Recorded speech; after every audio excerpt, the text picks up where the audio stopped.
Hey everyone. आज के video में हम सोशियोलॉजी का यूनिट 1 स्टार्ट करने जा रहे हैं। इसमें हम लोग definition of sociology, nature of sociology, scope of sociology and importance of sociology in nursing पढ़ेंगे। ये जो है पूरा 10 मार्क्स का कंप्लीट क्वेश्चन बनता है। डेफिनेशन 2 मार्क्स का आता है, नेचर या फिर स्कोप दोनों में से कोई एक आ सकता है 3 मार्क्स में, और जो importance of sociology in nursing है ये 5 मार्क्स में आता है। तो ये कंप्लीट यूनिट जो है कितने मार्क्स का क्वेश्चन कैरी करता है? 10 मार्क्स का। और ये बहुत ही इंपॉर्टेंट है, ये बार बार एग्जाम में रिपीट होता है। सबसे पहले हम लोग थोड़ा इंट्रोडक्शन देख लेते हैं कि सोशियोलॉजी होता क्या है। Sociology is derived from 2 word. ये 2 वर्ड से मिलके बना है। क्या क्या? सोसाइटस। सोसाइटस वर्ड से क्या लग रहा है? सोसाइटी, जो हमारे आसपास की सराउंडिंग है, सोसाइटी है, उसके बारे में। और लोगस का मतलब क्या होता है? Study of. तो हम क्या बोल सकते हैं? सोशियोलॉजी क्या है? Study of society. और जो ऑगस्टे कॉम्टे थे, ये कौन है? फादर ऑफ सोशियोलॉजी हैं। यही जो है स्टार्टिंग में ये एक फ्रेंच फिलोसोफर थे जिन्होंने सोशियोलॉजी के बारे में स्टडी किया। अब हम इसका डेफिनेशन देख लेते हैं। 119 की सिंपल डेफिनेशन है। सबसे पहला है हमारा the scientific study of society.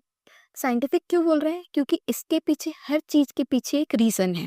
ऐसी किसी भी चीज को लाके आपके सामने पुट फॉरवर्ड नहीं किया गया है, पूरी रिसर्च हुई है, हर फेनोमेनन को फाइंड आउट किया गया है, तब सोशियोलॉजी में बताया गया है।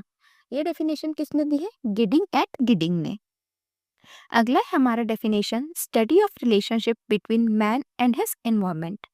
जो व्यक्ति है, कोई भी इंसान है और उसके आसपास का जो सराउंडिंग है, उन दोनों के बीच के रिलेशनशिप को हम लोग किस में पढ़ते हैं? सोशियोलॉजी में पढ़ते हैं। ये डेफिनेशन किसने दिया है? एच.पी. फेयरचाइल्ड ने। ये तो हमारा डेफिनेशन हो गया। अगला अब हम देख लेते हैं नेचर ऑफ सोशियोलॉजी। अब किसी भी चीज का नेचर मतलब उसका क्या है, कैरेक्टरिस्टिक्स क्या क्या है। सबसे पहला, it is a scientific study. Sociology में जो भी चीज हम लोग पढ़ते हैं वो क्या है? रिसर्च के थ्रू आई है। हर चीज के पीछे का एक रीजन है। जैसे कोई भी कल्चरल बिलीफ है, वो क्यों है, उसके पीछे एक रीजन है। तो ये क्या हो गया? एक साइंटिफिक चीज हो गया, एक फैक्चुअल चीज हो गया। नेक्स्ट है it focus on society. Sociology किसके बारे में है? सोसाइटी के बारे में है। तो इसका मेन फोकस किस पे है? सोसाइटी पे है, लोगों पे है। अगला है it interact with other social science such as anthropology, psychology and history. Sociology दूसरे भी अदर ब्रांचेस ऑफ साइंस जैसे कि एंथ्रोपोलॉजी, मतलब जिसमें हम ह्यूमन बींग्स के बारे में पढ़ते हैं कि उनका इवोल्यूशन कैसे हुआ, टाइम के रेफरेंस में उनमें क्या क्या चेंजेस आए, मतलब हम विद टाइम कैसे चेंज हुए, ये सब चीज़ हम लोग किस में पढ़ते हैं? एंथ्रोपोलॉजी में। तो सोशियोलॉजी भी उसमें एक कॉन्ट्रीब्यूशन देता है। साइकोलॉजी, सोसाइटी को हम समझेंगे तो हम उनका माइंडसेट समझ सकते हैं। कौन सा व्यक्ति इस तरीके से क्यों बिहेव कर रहा है, इस चीज को हम सोशियोलॉजी से रिलेट करके साइकोलॉजी में समझ सकते हैं। और साथ ही साथ हिस्ट्री, मतलब टाइम के साथ साथ पहले क्या था, कल्चरल बिलीफ्स क्या थे, फिर धीरे धीरे कौन से रीति रिवाज चेंज हुए, क्या बिलीफ्स आए, ये सब भी हम किसके थ्रू जान सकते हैं? सोशियोलॉजी के थ्रू जान सकते हैं। नेक्स्ट है it is concern with social चीज। समय के साथ साथ चीजें बदलती जाती है सोसाइटी में भी। पहले क्या था? देखो, पहले कल्चर में था कि लव मैरिज जो था वो प्रोमिनेंट नहीं था, पर आजकल की सोसाइटी में क्या है, कई कम्युनिटीज जो है उन्होंने लव मैरिज को एक्सेप्ट किया है।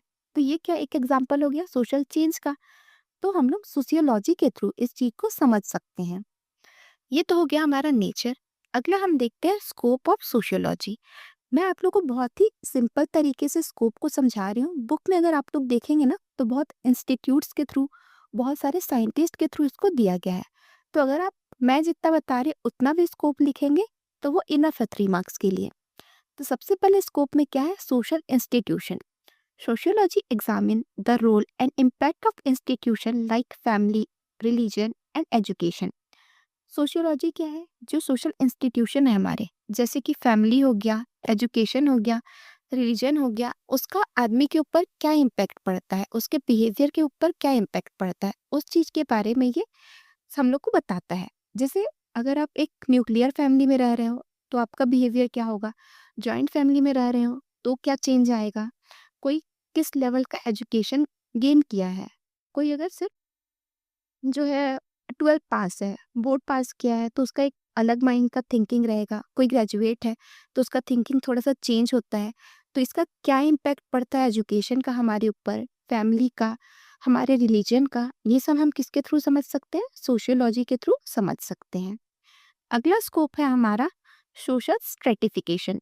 It analyses hierarchical arrangement based on class, caste, race and gender.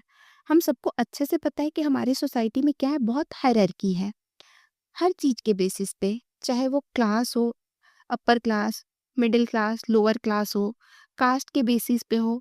बहुत पहले से ही फोर कास्ट सिस्टम हमारा चलते आ रहा है। ब्राह्मण हो गए, फिर क्षत्रिय हो गए, फिर वैश्य हो गए, फिर शूद्र हो गए।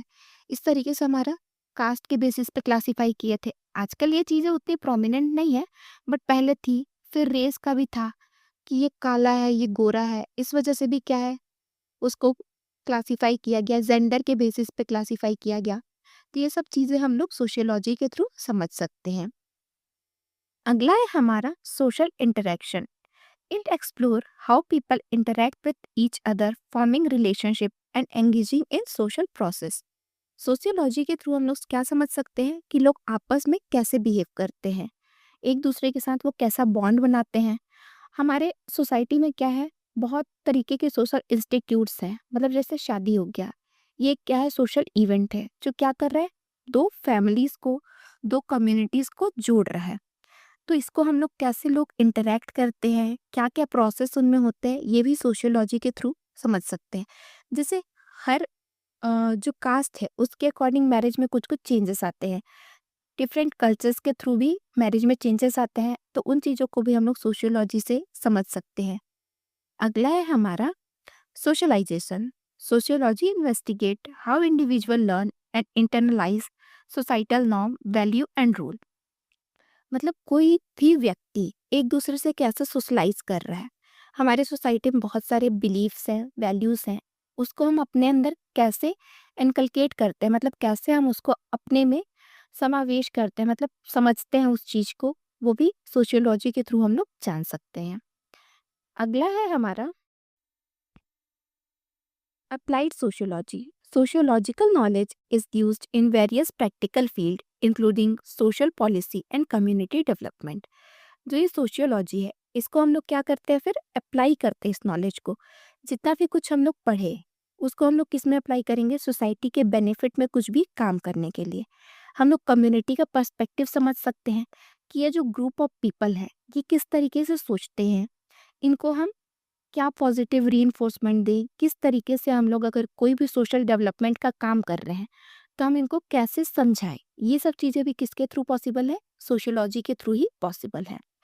अगला हम लोग देखते हैं importance of sociology in nursing. Nursing में इसका क्या इंपॉर्टेंस है? सबसे पहला है sociology help nurse to know about different cultures. अब हम एज अ नर्स अलग अलग कल्चर के लोगों से डील करते हैं, तो हम किसी के जो बिलीव्स हैं उसको हर्ट ना करें, उनके सेंटिमेंट्स का ध्यान रखते हुए उनका इलाज कैसे करें। इसलिए हमको हर कल्चर के बारे में, उनके बिलीव्स के बारे में पता होना चाहिए। फॉर एग्जाम्पल, अगर कोई पैलिएटिव केयर का पेशेंट है, मतलब वो अपने एकदम लास्ट स्टेज पे है, तो अगर वो क्रिश्चियन है, वो चाहता है कि वहाँ उसके पास फादर आके बाइबल रीड करें, या हिंदू है, वो चाहता है कि कुछ उसको उस टाइम आके कुछ प्रेयर्स वगैरह सुनाए जाएं, हाइम्स सुनाया जाए क्रिश्चियन को। ऐसे अगर उन लोग चाहते हैं तो हमको उनके कल्चर के बारे में पता होना चाहिए, तभी हम ये चीज़ को अप्लाई कर सकते हैं। फिर अगला है it help nurse to know about all social problem and attitude. जैसे कम्युनिटी में क्या क्या प्रॉब्लम है, कास्ट के बेसिस पे प्रॉब्लम है, क्लास के बेसिस पे प्रॉब्लम है, तो इन चीज़ों को भी नर्स अच्छे से समझ सके, इसलिए हमको सोशियोलॉजी पढ़ाया जाता है।